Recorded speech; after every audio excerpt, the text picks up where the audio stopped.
Now, let us talk about the Ojude festival. This festival, in my own perspective, is one of the many things that proves the Yoruba ethnic group as the most liberal ethnic group existing on earth. And when I say liberal, I mean that we are not a dogmatic people. You can, for instance, look at certain ethnic groups in Nigeria and conclude that they are predominantly Christian, and you won't be wrong. You can take another major ethnic group in Nigeria and conclude that they are predominantly Muslim, and you won't be wrong. But you can't approach the Yoruba like that. You can't look at a Yoruba man and just conclude that he is either Muslim or Christian. But in the present day Ijebu, however, there are more Muslims than Christians there. And that is why we have the Ojude festival today. You must have heard in the Oriki of Ijebu that they are called Omo Afidikpotemole. During the reign of Awujale Afidikpotemole in 1878, one slave called Ali decided to convert to Islam. But the people, being Orisha people, were not hostile to him, because generally speaking, the Orisha religion is one of the most peaceful on earth. The religion of the Orisha, since time immemorial, has never fought a war for its own advancement. Islam had its jihad, Christianity had its crusade, but the Orisha has never gone on any war to further its own cause. Wherever you find the Orisha religion today being practiced, it went there peacefully or by slave trade. So when Ali embraced Islam, he was even blessed by his master. And because the Islamic religion favored polygamy, many Ijebu people who wanted to convert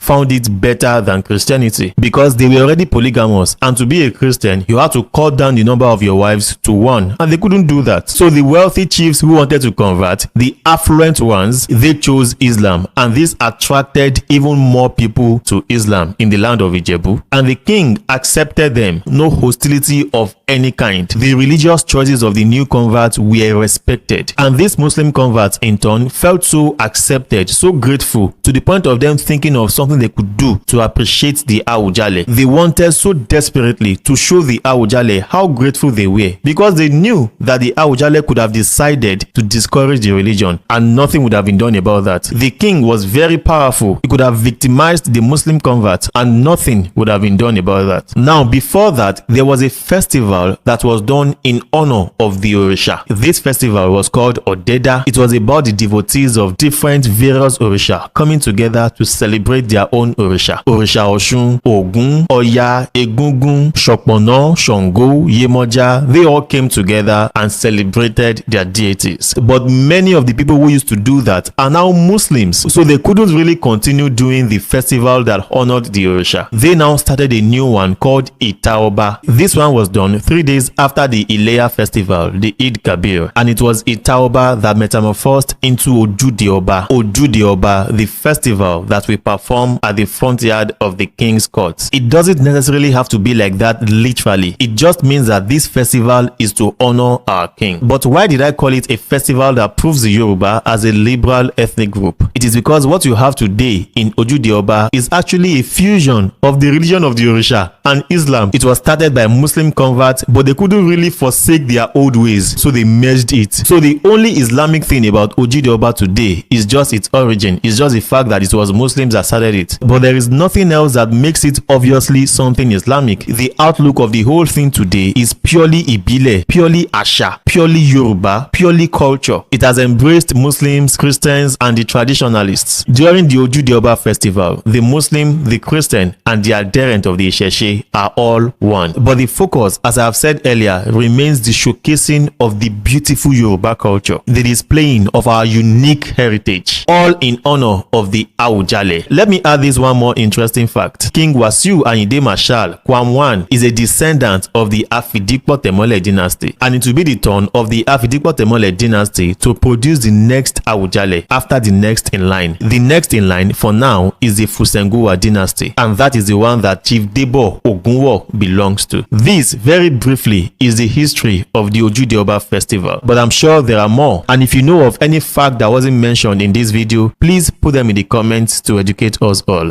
Waa Sere.